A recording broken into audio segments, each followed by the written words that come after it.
আল্লাহ তাআলা কুরআনুল কারীমে হযরত আদম আলাইহিস সালামের সৃষ্টির ইতিহাস সম্পর্কে তুলে ধরেছেন।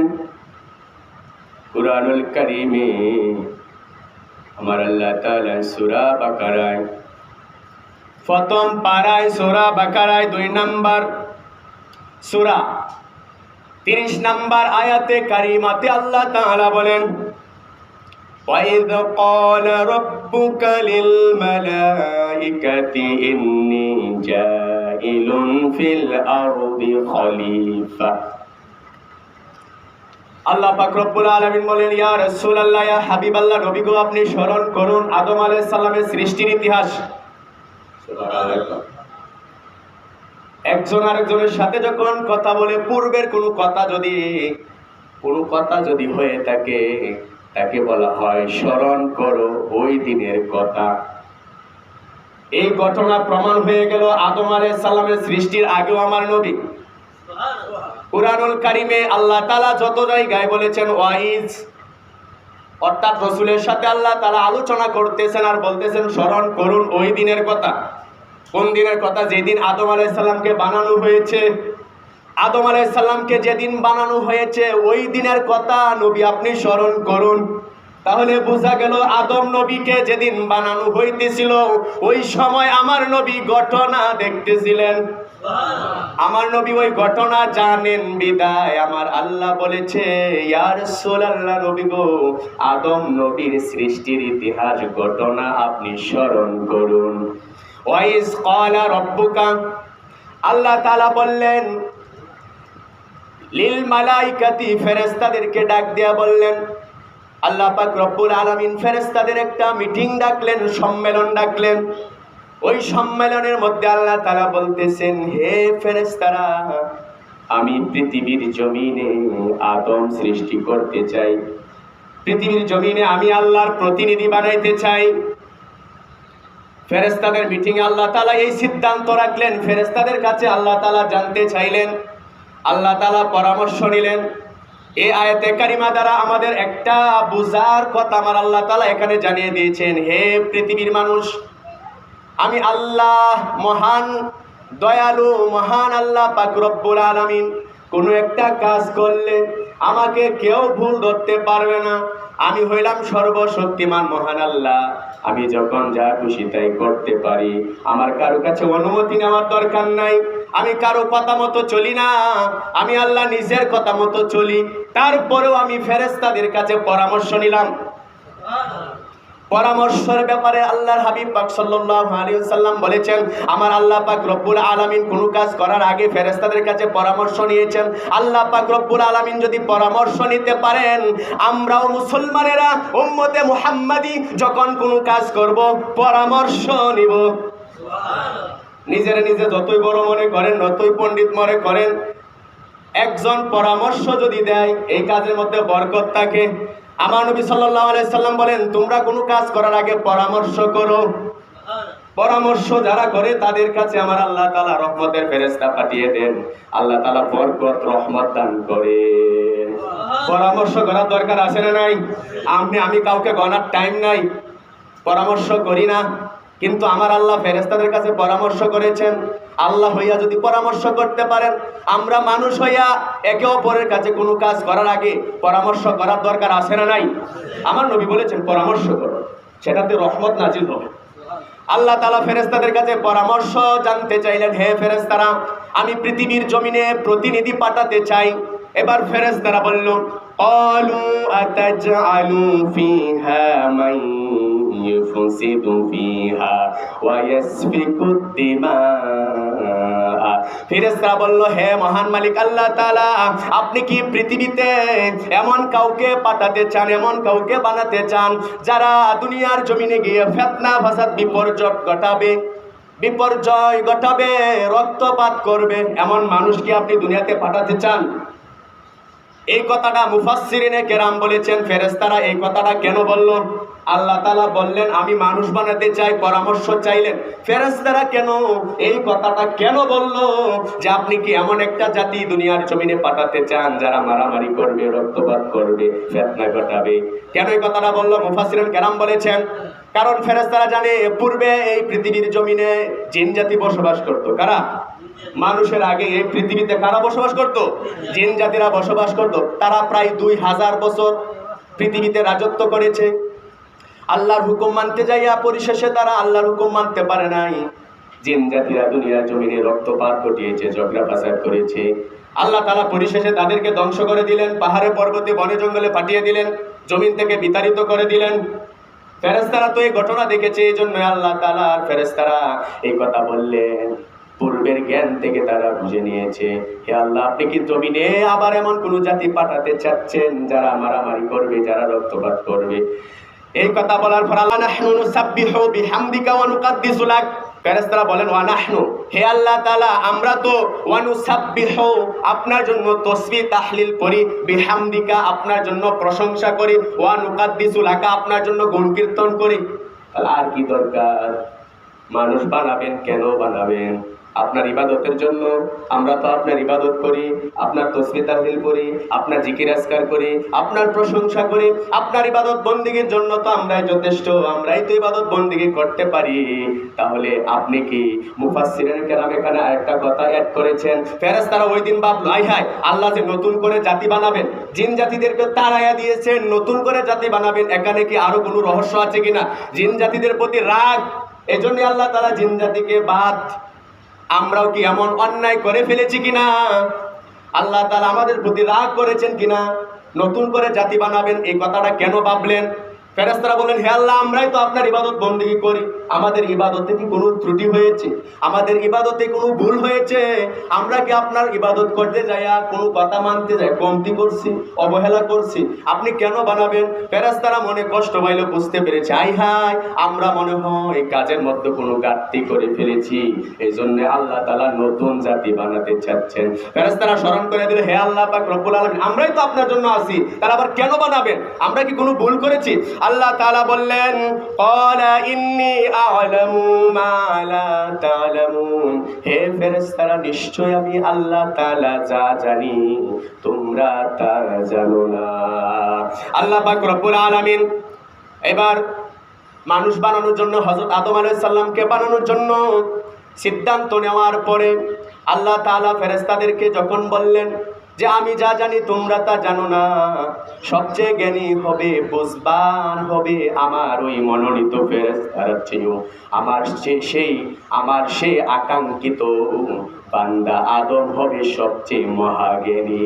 তোমাদের চেয়েও বেশি জানবে আদম, তোমাদের চেয়েও বেশি বুঝবে আদম, কারণ তোমাদের কাছে সেই বুদ্ধিটা নাই। আমি আল্লাহ যেভাবে তোমাদেরকে বানিয়েছি, যা বুঝিয়েছি তাই জানো, এর চেয়ে কম বেশ কিছু জানো না।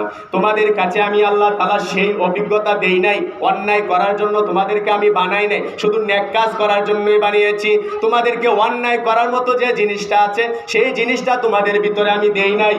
কিন্তু এখন নতুন করে যে জাতটা আমি বানাইবো, সেই জাতটার ভিতরে যেমন ভালো কাজ করার ক্ষমতাও থাকবে, অন্যায় কাজ করারও ক্ষমতা থাকবে। তারা ইচ্ছা করলে ভালো করতে পারবে, ইচ্ছা করলে মন্দ করতে পারবে। তারা যদি মন্দ কাজ করে ফেলে আমার কাছে তাওবা করবে, কিন্তু তাওবা করার জন্য আমি একমাত্র মানুষ জাতির কাছে এই ক্ষমতাটা, এই জ্ঞানটা দিব যে ভুল হয়ে গেছে, তারা বুঝতে পারবে ভুল হয়ে গিয়েছে, অন্যায় করার পরে তারা তওবা করবে।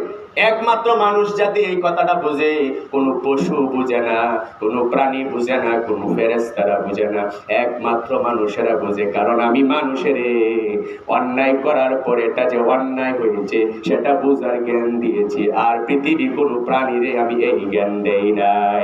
আল্লাহ পাক রব্বুল আলামিন বলেন, ও আল্লামা আদামাল আসমা কুল্লাহা, হে ফেরেশতারা তোমরা শুনে রাখো আমি আদম আলাইহিস সালামকে কি রকম জ্ঞান দিয়েছি। আল্লাহ তাআলা বলেন, আমি আদম আলাইহিস সালামকে সব কিছুর নাম শিখিয়ে দিয়েছি। সব কিছুর জ্ঞান আল্লাহ তাআলা আদম আলাইহিস সালামকে দিয়েছেন। জ্ঞান শিক্ষা দেওয়ার পরে আল্লাহ তাআলা আদম আলাইহিস সালামকে বললেন, তুম্মা আরাদাহুম আলাল মালাইকাতি, হে আদম, তোমাকে যে আমি জ্ঞান শিক্ষা দিয়েছি, সব কিছুর নাম শিক্ষা দিয়েছি, জানিয়ে দিয়েছি, এবার ফেরেশতাদের কাছে যাও, ফেরেশতাদের কাছে গিয়ে তোমার এই জ্ঞানটা প্রকাশ করে দাও। ফেরেশতাদের কাছে যাও, গিয়া বলো, ফাকালা আনবিউনি বিআসমাই হাউলাই ইন কুনতুম সাদিকিন, হে ফেরেশতারা, তোমরা যদি জ্ঞানী হও, তোমরা যদি বুঝো, তোমরা যদি সত্যবাদী হও, তাহলে এই এই জিনিসের নামগুলি তোমরা বলো। এবার ফেরেশতারা অপারগতা প্রকাশ করলো, ক্বালু সুবহানাকা লা ইলমা লানা ইল্লা মা আল্লামতানা ইন্নাকা আনতাল আলিমুল হাকীম। ফেরেশতারা বলল, হে মহান মালিক, আপনি তো পবিত্র, আপনি আমাদেরকে যে জ্ঞান দিয়েছেন তার চেয়ে অতিরিক্ত আমরা কিছুই জানি না। আপনি তো মহাজ্ঞানী, আপনি তো মহাবিজ্ঞানী, আপনি মহাভূত পবিত্র, আপনি যে জ্ঞান দিয়েছেন, যা কিছু শিখিয়েছেন, এর চেয়ে আমরা আর বেশি কিছু বলতে পারবো না। আদম আলাইহিস সালাম আমাদের কাছে আসলেন, আমাদেরকে বললেন এই এই জিনিসগুলোর নাম বলতে, কিন্তু আমরা তো এগুলা পারবো না। এই কথা বলার পরে ক্বালা ইয়া আদামু আনবিউহুম বিআসমাইহিম, আল্লাহ তাআলা আদম আলাইহিস সালামকে যে জ্ঞান দিয়েছিলেন, জিনিসপত্র নাম জানতেন, ফেরেশতাদের কাছে এসে নামটি বলার জন্য বললেন, ফেরেশতারা বলতে পারলেন না। এবার আদম আলাইহিস সালাম স্বয়ং নিজেই সব কিছু জিনিসের নাম বলে দিলেন। মুফাসসিরিনগণ কিরাম বলেছেন, আল্লাহ তাআলা হযরত আদম আলাইহিস সালামকে এমন জ্ঞান দিয়েছিলেন, অতীতে, বর্তমানে, ভবিষ্যতে যত কিছু জিনিস আছে, সব জিনিসের নাম তিনি জানেন। হাদিসে পাকে এসেছে, আদম আলাইহিস সালামকে সৃষ্টি করার পরে আল্লাহ তাআলা তার সামনে সমস্ত সৃষ্টিকুলকে একত্র করলেন, হাজির করলেন। আদম আলাইহিস সালাম এক নজরে সৃষ্টির শুরু থেকে কিয়ামতের পর্যন্ত যত মানুষ দুনিয়ার জমিনে আগমন করবে, সব কিছু মানুষের নাম, ঠিকানা, চেহারা আদম আলাইহিস সালাম দেখেছেন এবং তার সন্তানদেরকে চিনেন। এখানে একটা সুন্দর কথা, আল্লাহ তাআলা হযরত আদম আলাইহিস সালামের সামনে সমস্ত সন্তানদেরকে উপস্থাপন করলেন। আদম আলাইহিস সালামের যত সন্তান আছে, কিয়ামত পর্যন্ত যত সন্তান দুনিয়ার জমিনে আসবে, কিয়ামত পর্যন্ত যত মানুষ আসবে, আদম আলাইহিস সালাম সৃষ্টির শুরুতে সবাইকে দেখেছেন, সবাইকে তিনি চিনেন। আরেকটা কথা, ফেরেশতাদেরকে যখন বললেন নাম বলো, ফেরেশতারা বলতে পারে নাই, আদম আলাইহিস সালাম তখন নাম বলে দিলেন। হাদিসে পাকে এসেছে, আদম আলাইহিস সালাম সৃষ্টির শুরু থেকে শেষ পর্যন্ত যত জিনিসপত্র আছে, সব কিছু জিনিসের নাম তিনি বলে দিয়েছেন। তাফসিরে মাদারিকে ইমাম নাসাফি রহমাতুল্লাহি আলাইহি লিখেছেন, হযরত ইবনে আব্বাস রাদিয়াল্লাহু আনহু থেকে বর্ণিত, আন ইবনে আব্বাস রাদিয়াল্লাহু তাআলা আনহু আল্লামাহু ইসমা কুল্লা শাইইন হাত্তাল কসাআতা ওয়াল মাগরাফাতা। হযরত ইবনে আব্বাস রাদিয়াল্লাহু তাআলা আনহু বলেন, আল্লাহ তাআলা হযরত আদম আলাইহিস সালামকে এমন জ্ঞান দান করলেন, তিনি সব কিছুর নাম জানেন, এমন কি পেয়ালা, কাঠের চামচ পর্যন্ত নাম তিনি জানেন। অন্য তাফসিরে এসেছে, যত প্রাণী আছে, যত সৃষ্টিজীব আছে, তরুলতা আছে, সব কিছুর নাম তিনি জানেন। দুলুকে বুলুকে যত কিছু আছে সব জানেন, আসমানে যা আছে তা জানেন, জমিনে যা আছে তা জানেন। বলো সুবহানাল্লাহ। এবার আসুন মাদার জন্য বুয়াত কিতাবে আব্দুল হক মুহাদ্দিস দেহলভী রাহমাতুল্লাহ আলাইহি, কাসাইসুল কুবরাতে আল্লামা জালালউদ্দিন সৈয়দ রাহমাতুল্লাহ আলাইহি, মাওয়াহিবুল লাদুনিয়াতে ইমাম কসতালানী রাহমাতুল্লাহি আলাইহি বলেছেন, আরো অনেকে বলেছেন, হযরত আদম আলাইহিস সালাম যদি সমস্ত ফেরেশতাদের নাম জানেন, আদম আলাইহিস সালাম যদি দুলুকে বুলুকে যা কিছু আছে সব কিছুর নাম জানেন, আদম আলাইহিস সালাম যদি নাম, সব কিছুর নাম যদি জানেন, গোরার নাম জানেন, চামচের নাম জানেন, কাঠের নাম জানেন, পেয়ালার নাম জানেন, তালা বাসনের নাম জানেন, পৃথিবীতে এমন কোনো কিছু সৃষ্টি হয় নাই যে জিনিসটার নাম আদম নবী জানে না। আদম নবীর তাইকেও আমার নবী হইল সবচেয়ে সেরা, আমার নবী হলো সর্বোত্তম, আমার নবী হলো সবচেয়ে জ্ঞানী, আমার নবী না হলে কিছুই হতো না। ইমাম মাওয়াহিবুল লাদুনিয়াতে ইমাম কসতালানী রাহমাতুল্লাহ আলাইহি বলেন, আদম নবী যদি সব কিছু জানে, আদমের চেয়ে আমার নবী সেরা, আমার নবী সবচেয়ে সেরা, আমার নবী সবচেয়ে বেশি জ্ঞান রাখে। আমার নবী সব কিছু জানেন, অতীতে যা ছিল তা জানেন, বর্তমানে যা আছে তা জানেন, ভবিষ্যতে যা আসবে তাও জানেন, কিয়ামত হওয়ার সময় যা কিছু ঘটবে তা জানেন, কিয়ামতের পরে যা কিছু হবে তা জানেন, কবরে কি ঘটবে তা জানেন, মিজানে ফুলসিরাতে হাসরে যা হবে তা জানেন, কে জান্নাতে যাবে কে জাহান্নামে যাবে এটা আমার নবী জানেন। আদম নবী যদি জানেন তাহলে আমার নবীও সব কিছু জানে। এই কথাটা ইমাম কাজী আয়াজ শিফা শরহে শিফার মধ্যে নাসিমুর রিয়াদ কিতাবে লেখা আছে আল্লাহর হাবিব পাক সাল্লাল্লাহু আলাইহি ওয়াসাল্লাম কেমন জানতেন, তিনি এমন জানতেন সৃষ্টির শুরু থেকে একবারে জান্নাত জাহান্নাম পর্যন্ত যত জ্ঞান আছে সমস্ত জ্ঞানের মালিক আমার আল্লাহ নবীকে বানায়া দিয়েছে। এমনকি বাংলার জমিন থেকে মক্কাতুল মুকাররমা মদিনাতুল মুনাওয়ারা ৬০০০ মাইল দূরে ওই মদিনা রওজা শরীফ থেকে আমার নবী শুয়ে শুয়ে আমাদের অবস্থা তিনি দেখেন। এখানে কোনো শিরক হবে না, এখানে কোনো অন্যায় হবে না, এখানে কোনো অপরাধ হবে না, কারণ আমার আল্লাহ তাআলার বন্ধু হলেন নবী মুহাম্মদুর রাসূলুল্লাহ। আল্লাহ তাআলা তার বন্ধুকে জানিয়ে দিয়েছেন, তিনি জেনেছেন, বলুন সুবহানাল্লাহ। এবার আসুন যে কথা বলতেছিলাম, আল্লাহ তাআলা হযরত আদম আলাইহিস সালামকে বানানোর ব্যাপারে পরামর্শ নিলেন। পরামর্শ করার পরে ফেরেশতাদের কাছে হযরত আদম আলাইহিস সালামকে পাঠাইলেন, নাম জিজ্ঞাসা করলেন, নাম বলতে পারে নাই ফেরেশতারা। হযরত আদম আমাদের বাবা আদি পিতা হযরত আদম আলাইহিস সালাম সবকিছুর নাম বলে দিলেন। তারপরে আমি আপনাদের কাছে বললাম যে আদম নবী যদি সবকিছুর নাম জানে, আমার নবী তো আদমেরও নবী, আমার নবী তো আদমের চেয়েও বেশি জ্ঞান রাখে, তাহলে আমার নবীও সবকিছু জানে। এবার আসুন আল্লাহ পাক রব্বুল আলামিন বলেন, হে ফেরেশতারা, আমি তোমাদের চেয়েও বেশি জানি, আমি যা জানি তোমরা কিছুই জানো না। এবার দেখো আদমের কি শান, এবার দেখো আদমের কি মান। আদম তো সবকিছুর নাম বলে দিল, এবার আমার শানটা শোনো, আমার মান শোনো, আমার গুণ তোমরা শোনো, আমার পাওয়ার তোমরা দেখো। আল্লাহ তাআলা বলেন, ক্বালা আলাম আকুল লাকুম ইন্নী আ'লামু গায়বাস সামাওয়াতি ওয়াল আরদি ওয়া আ'লামু মা তুবদুনা ওয়া মা কুনতুম তাকতুমুন। হে পৃথিবীর মানুষ, আমি যা জানি তোমরা তা জানো না, আমি যা দেখি তোমরা তা দেখো না, তোমরা যা কিছু গোপন করো আমি আল্লাহ তা জানি, তোমরা যা কিছু প্রকাশ করে দেও তাও আমি আল্লাহ জানি। আল্লাহ তাআলা সব কিছু জানেন, গোপন হোক আর প্রকাশ হোক আল্লাহর বন্ধুকেও তিনি জানিয়ে দিয়েছেন। আল্লাহ হচ্ছেন আসল মালিক। আল্লাহ তাআলা আমার বন্ধুকে ক্ষমতা দিয়েছে, জ্ঞান দিয়েছে। আল্লাহ যদি জানায় তাতে কোনো গুনাহ হতে পারে, এই জন্য আমরা ওইভাবে বিশ্বাসী। আল্লাহর হাবিব পাক সাল্লাল্লাহু আলাইহি ওয়াসাল্লাম মদিনাতুল মুনাওয়ারা মসজিদে নববীতে ছিলেন, নামাজ পড়তেছিলেন, সাহাবীদেরকে নিয়ে, বুখারীর হাদিস। আল্লাহর হাবিব পাক সাল্লাল্লাহু আলাইহি ওয়াসাল্লাম নামাজরত অবস্থায় সামনে এগিয়ে গেলেন, আবার নামাজরত অবস্থায় পিছে চলে আসলেন। আমার নবী সাল্লাল্লাহু আলাইহি ওয়াসাল্লাম নামাজ শেষে বললেন, হে আমার প্রিয় সাহাবীরা, তোমরা কি জানো নামাজরত অবস্থায় আমি কেন সামনে চলে গেলাম, সামনে কেন ঝুঁকে পড়লাম? তোমরা কি জানো আমি কেন পিছিয়ে আসলাম? এবার সাহাবীগণ বললেন, ইয়া রাসূলুল্লাহ, নবী গো, না, আমরা কিছুই জানি না, আপনি তো সব কিছু জানেন। এবার আল্লাহর হাবিব পাক সাল্লাল্লাহু আলাইহি ওয়াসাল্লাম বললেন, আমি যখন নামাজে দাঁড়াইলাম, নামাজে থাকা অবস্থায় আমি জান্নাত দেখতে পেলাম। আমি নামাজরত অবস্থায় জান্নাত দেখতে পেলাম। জান্নাতে দেখলাম অনেক ফল, অনেক নিয়ামত, জান্নাতে দেখলাম ফলের তুকা। আমি ভাবলাম তোমাদের জন্য জান্নাতের একটা ফলের তুকা নিয়ে আসি। যদি নিয়ে আসতাম কিয়ামত পর্যন্ত ওই ফল খেতে পারতে শেষ হইতো না। তার পরবর্তীতে ভাবলাম যে আমার উম্মতেরা জান্নাতে যাবে, জান্নাতে গিয়ে এই ফল ভোগ করবে। সুবহানাল্লাহ। আমার নবী বলেন, এই জন্য জান্নাতের ফল আনলাম না, আমি ঝুঁকছিলাম ফল আনার জন্য। তারপরে কেন পিছিয়ে আসলাম তোমরা কি জানো? আমি জাহান্নামের তর্জন গর্জন দেখতে পেলাম, এজন্য পিছনে চলে আসছি। সুবহানাল্লাহ। এইবার কথা হলো, মদিনাতুল মুনাওয়ারা থেকে জান্নাত কত দূরে? 7 আসমানের উপরে হচ্ছে জান্নাত। আমার নবী মদিনা ওই মসজিদে নববী থেকে 7 আসমান উপরে জান্নাত দেখেছেন।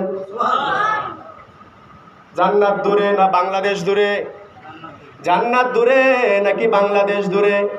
নবী যদি মদিনা থেকে জান্নাত দেখতে পারে 7 আসমান উপরে, তাহলে মদিনা থেকে বাংলার জমিন ৬০০০ মাইল দূরে। আমাদেরকে দেখে কি দেখে না? এইবার আসুন, দয়াল নবী সাল্লাল্লাহু আলাইহি ওয়াসাল্লাম পিছনে গেলেন জাহান্নামের তর্জন গর্জন দেখে। জাহান্নাম কোথায়? জাহান্নাম হলো 7 স্তবক জমিনের নিচে। আমার নবী জমিনের নিচে জাহান্নাম দেখতে পায়। তাহলে আমার নবীর পাওয়ার কম না বেশি? শুধু তাই নয়, একদিন মসজিদে নববীতে নবী সাল্লাল্লাহু আলাইহি ওয়াসাল্লাম বসা ছিলেন। এমন সময় একটু মানুষের হঠাৎ ভয় পেয়ে গেলে কেমন আচমকা একটি ঝাঁকুনি দেয়। আমার নবী সাহাবীদেরকে বললেন, হে সাহাবীরা, তোমরা কি জানো আমি কিসের আওয়াজ শুনে এমন ঝাঁকুনি দিলাম? সাহাবীরা বলেন, ইয়া রাসূলুল্লাহ, নবী গো, আপনি ভালো জানেন, আল্লাহ ভালো জানে, আমরা কিছুই জানি না।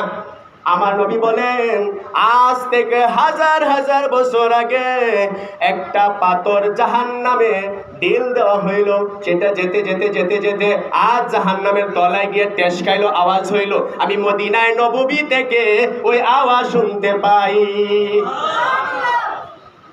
আমাদেরকে দেখেন কি দেখেন না? আমাদের কথা শুনেন কি শুনেন না? আমাদের জন্য সুপারিশ করবেন কি করবেন না? নবীর জন্য দুরূদ পড়া দরকার আছে না নাই? নবীর প্রেমে পাগল হইয়া নবীর সুন্নত মানানোর দরকার আছে না নাই? নবীর আদর্শ মানার দরকার আছে না নাই? নবী কেন আসলেন, কেন আসলেন, কেন আসলেন? আল্লাহ কেন পাঠাইলেন? নবীকে মানতে। খালি নবীর গুণগান গাইলে হইতো না, নবীর কথা মানতে হবে। আমার নবী সাল্লাল্লাহু আলাইহি ওয়াসাল্লাম বললেন, আমার সাথে জান্নাতে তারাই থাকবে যারা আমাকে মানবে। সাহাবীরা বললেন, ইয়া রাসূলুল্লাহ, নবী গো আপনাকে মানে না, আপনাকে ভালোবাসে না, এমন কেউ পৃথিবীতে আছে নাকি? সবাই তো আপনাকে ভালোবাসে, আমরা বাসি কি বাসি না?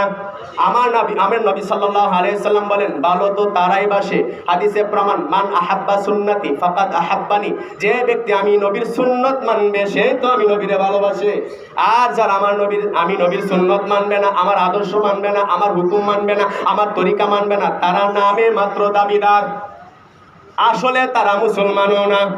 যারা অন্তরে আমি নবীকে ভালোবেসেছে তারা বাস্তবে তা প্রমাণ করে দেখিয়ে দিবে। সুবহানাল্লাহ কোন?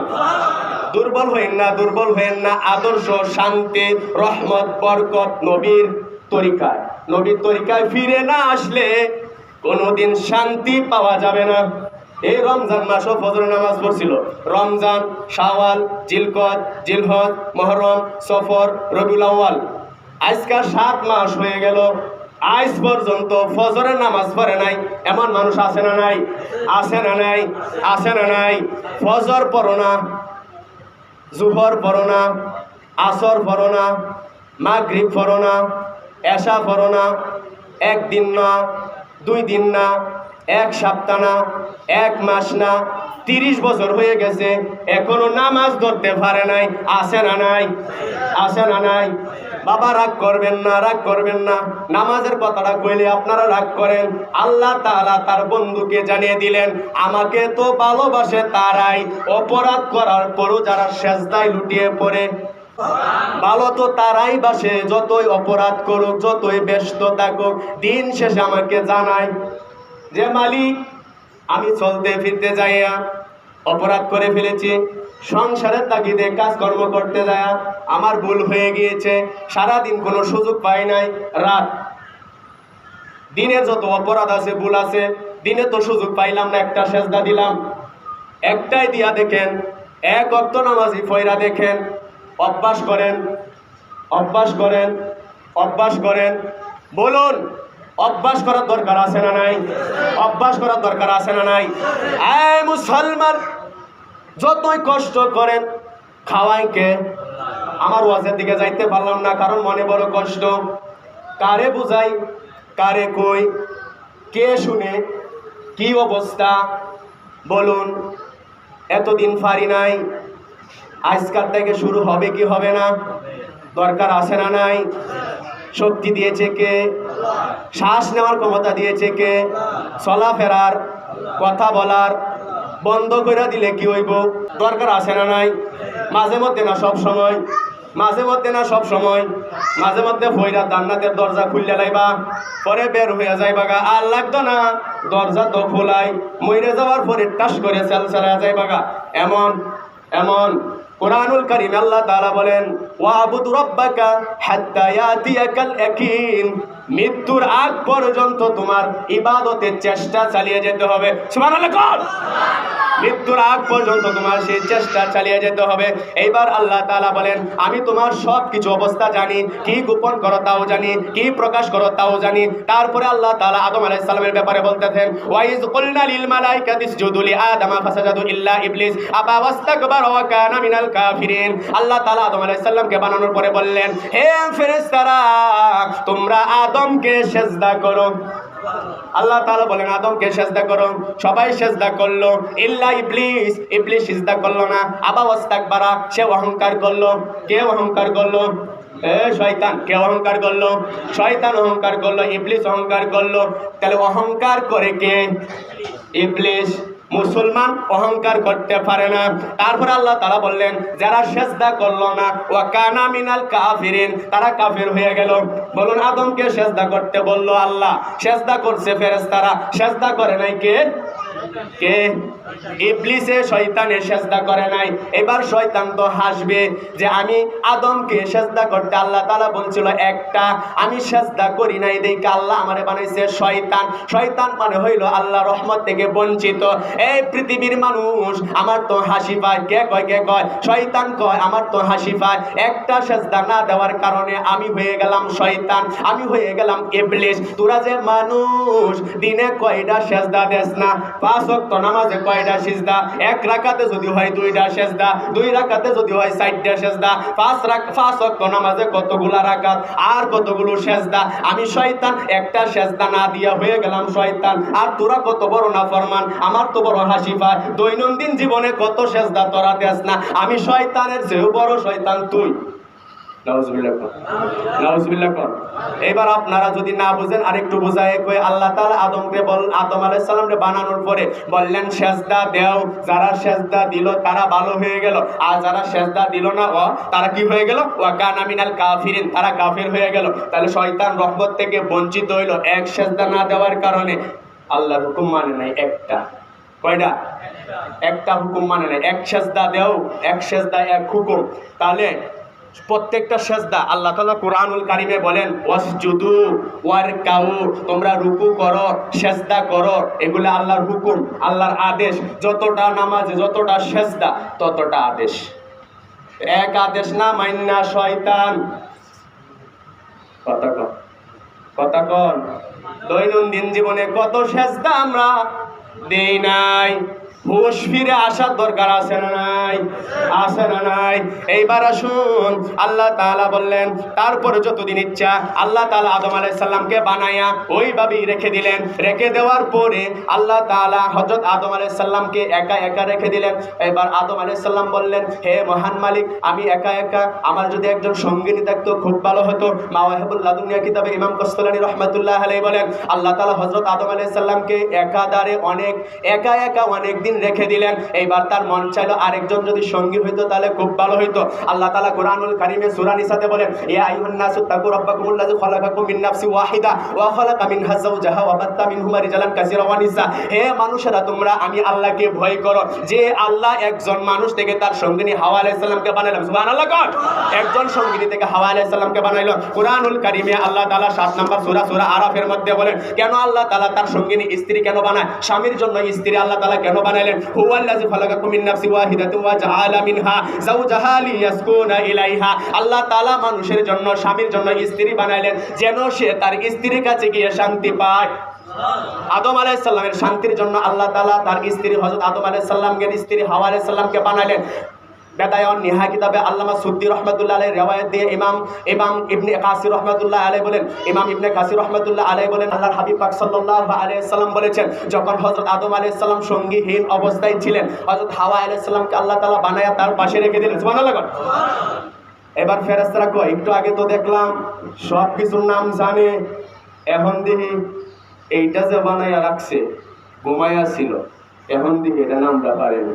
ফেরেশতারা বলেন হে আদম, তুমি কি জানো তোমার পাশে কে? আদম আলাইহিস সালাম বলে হ্যাঁ আমি জানি, আমি যখন ঘুমাইয়া ছিলাম আমার বাম পাশের হাত থেকে নিয়ে আমার সঙ্গিনী বানাইছেন। কি নাম? হাওয়া। সব কিছু নাম জানে, দেখছেন কোনো কিছু বাদ নাই। তোমরা তো আয়ু লাস্টে দিয়া, কারণ মনে থাকলে একটু কম লাস্টে দিয়া। আল্লাহ তাআলা হযরত আদম আলাইহিস সালামের সঙ্গিনী হাওয়া আলাইহিস সালামকে বানানোর পরে ফেরেশতারা বলে কি নাম? হাওয়া। কেন? আমার সঙ্গিনী হিসেবে বানাইছে। কেন? শান্তি পাওয়ার জন্য বানাইছে, একা একা ভালো লাগে না। তো তাই নাকি? তো আপনি তো সবই জানেন, তাহলে তো আপনারই।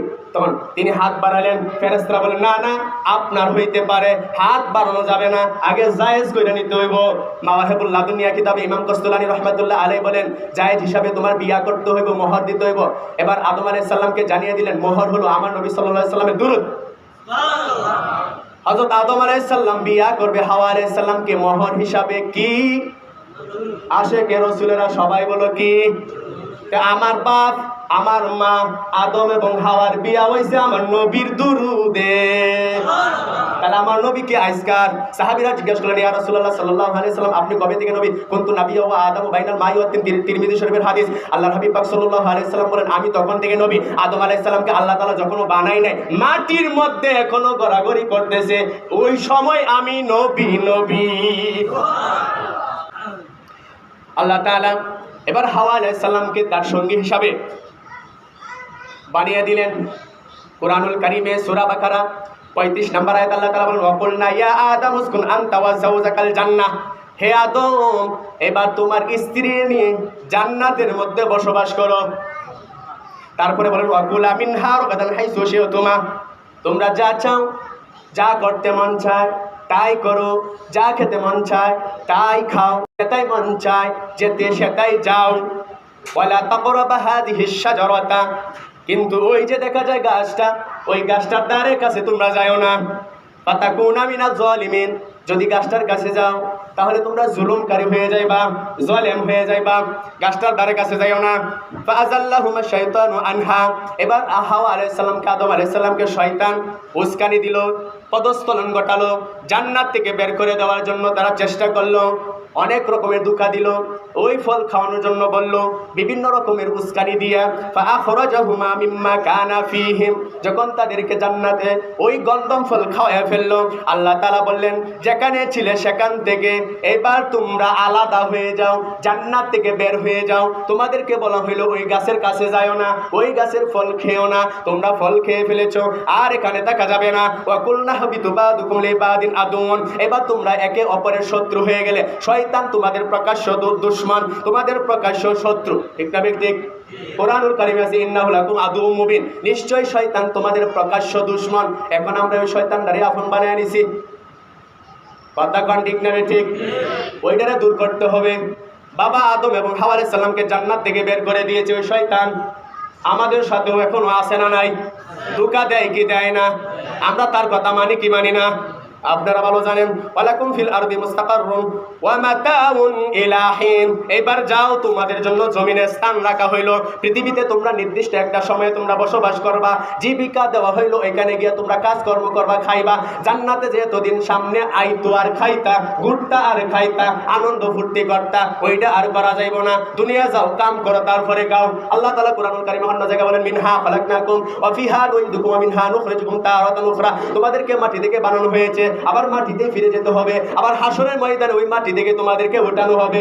হাসরের ময়দানে আল্লাহ তাআলা হিসাব নিকাশ নেবেন। এবার তোমরা দুনিয়াতে শয়তানের পদস্খলন অনুসরণ করো না, শয়তানের ধোঁকায় পড়ো না, তোমরা যদি ভালো পথে চলো, তোমাদেরকে আমি আল্লাহ ওই হিসাব নিকাশের দিন জান্নাতে উত্তম জায়গা স্থান দেব। সুবহানাল্লাহ কোন। তারপরে কুরআনুল কারীমে সূরা বাকারা 37 নম্বর আয়াত আল্লাহ তাআলা বলেন, ফাতালাক্কা আদামু মির রাব্বিহি কালিমাতিন, আল্লাহ তাআলা হযরত আদম আলাইহিস সালামকে কিছু কথা শিখিয়ে দিলেন, কিছু অনুনয় বিনয়, কিছু দোয়া শিখিয়ে দিলেন। তিনি দোয়া করতে লাগলেন, রব্বানা যালামনা আনফুসানা ওয়া ইল্লাম তাগফির লানা ওয়া তারহামনা লানাকুনান্না মিনাল খাসিরিন। তিনি কাঁদতে লাগলেন, একদিন নয়, দুই দিন নয়, 350 বছর কাঁদলেন। কিতাবের মধ্যে লেখা আছে মাওয়াহিবুল লাদুনিয়া, এমনকি মাদারিজুন নবুওয়াতে আব্দুল হক মুহাদ্দিস দেহলভী রাহমাতুল্লাহ আলাইহি বলেন, একদিন নয়, দুই দিন নয়, 350 বছর কাঁদলেন, রব্বানা যালামনা বলে দোয়া করলেন। আল্লাহ তাআলা দোয়া কবুল করেন নাই। হঠাৎ তার ওই কালিমার কথা মনে পড়ে গেল, আর সে আজমে লেখা দেখেছিলেন, লা ইলাহা ইল্লাল্লাহু মুহাম্মাদুর রাসূলুল্লাহ। এই যখন নবী মুহাম্মদ রাসূলুল্লাহ সাল্লাল্লাহু আলাইহি ওয়াসাল্লামের উসিলা নিয়ে দোয়া করলেন, ফাতাবা আলাইহি, আল্লাহ তাআলা তখন দোয়া কবুল করলেন। আদম আলাইহিস সালাম 350 বছর কাদার পরে আমার নবীর উসিলা নিয়ে যখন দোয়া করলো, আদম নবীর তওবা কবুল হয়ে গেল। এবার আল্লাহ তাআলা বলেন ইন্নাহু হুয়াত তাওয়াবুর রহিম, অধিক দয়ালু, তওবা কবুলকারী। এবার আল্লাহ তাআলা বলেন, কুলনা হাবিতু মিনহা জামিয়া, এবার তোমরা জমিনে ছড়ায় যাও, জমিনের মধ্যে চলে যাও। আল্লাহ তাআলা হযরত আদম আলাইহিস সালামকে এক জায়গায় ফেলে দিলেন, হাওয়া আলাইহিস সালামকে এক জায়গায় ফেলে দিলেন। মাদারিজুন নবুওয়াত কিতাবে আল্লামা আব্দুল হক মুহাদ্দিস দেহলভী রাহমাতুল্লাহ আলাইহি বলেন, হযরত আদম আলাইহিস সালামকে যেখানে ফেললেন, পাক ভারত উপমহাদেশের মধ্যে সিংহল যেটার নাম ছিল, বর্তমান যেটার নাম হলো শ্রীলঙ্কা একটা পাহাড়ের মধ্যে হযরত আদম আলাইহিস সালামকে রেখে দিলেন। ওই পাহাড়ের মধ্যে এখনো আদম আলাইহিস সালামের পায়ের দাগ আছে। আদম আলাইহিস সালামকে দুনিয়ায় যখন ফেলে দেওয়া হলো, এবার আদম আলাইহিস সালাম ভয় পেয়ে গেলেন। আদম আলাইহিস সালাম ভয়ে তরতর করে কাঁপতেছে। খাসাইসুল কুবরাতে আল্লামা জালালউদ্দিন সৈয়দ রাহমাতুল্লাহি আলাইহি বলেন, যখন আল্লাহ তাআলা আদম আলাইহিস সালামকে বর্তমান ওই শ্রীলঙ্কা পাহাড়ের মধ্যে রেখে দিলেন, আদম আলাইহিস সালাম মনের মধ্যে ভয় পেয়ে গেলেন, কাঁপতে শুরু করলেন। আদম আলাইহিস সালাম ভয় পেয়ে কাঁপতেছে। আল্লাহ তাআলা হযরত জিবরাইল আলাইহিস সালামকে বললেন, ও জিবরাইল, আমার খলিফা আদম ভয় পেয়ে গেল, তার ভয়টা গিয়ে দূর করে দাও। হযরত জিবরাইল আলাইহিস সালাম চলে আসলেন ওই ভারতে এসে জিবরাইল আলাইহিস সালাম আযান দেওয়া শুরু করে দিলেন, আল্লাহু আকবার, আল্লাহু আকবার, আল্লাহু আকবার, আল্লাহু আকবার, আশহাদু আল্লা ইলাহা ইল্লাল্লাহ, আশহাদু আল্লা ইলাহা ইল্লাল্লাহ, আশহাদু আন্না মুহাম্মাদুর রাসূলুল্লাহ, আশহাদু আন্না মুহাম্মাদুর রাসূলুল্লাহ। হযরত জিবরাইল আলাইহিস সালাম যখন আযান দিতে আশহাদু আন্না মুহাম্মাদুর রাসূলুল্লাহ সাল্লাল্লাহু আলাইহি সাল্লাম পর্যন্ত আসলেন, আদম নবীর ভয় দূর হয়ে গেল। আদম নবী দুনিয়াতে আসার পরে যে ভয় পেয়েছিলেন, আমার নবীর নাম শুনে ভয় দূর হয়ে গেল। আদম নবী যে দুনিয়াতে এসেছিলেন, আদম নবী যে কাঁদতেছিলেন, আমার নবীর উসিলা দিয়া দোয়া করলেন, দোয়া কবুল হয়ে গেল। আদম নবী যে বিবাহ করবেন, আমার নবীর উপর 3 বার দুরূদ পড়ছে, বিবাহ হয়ে গেছে। আদম নবী তো আমার নবী ছাড়া চলে না, তাহলে আমরা নবীর দরকার আছে না নাই? আল্লাহ তাআলা আমাদের সবাইকে নবীর আশিক হিসেবে কবুল করুন, আমিন।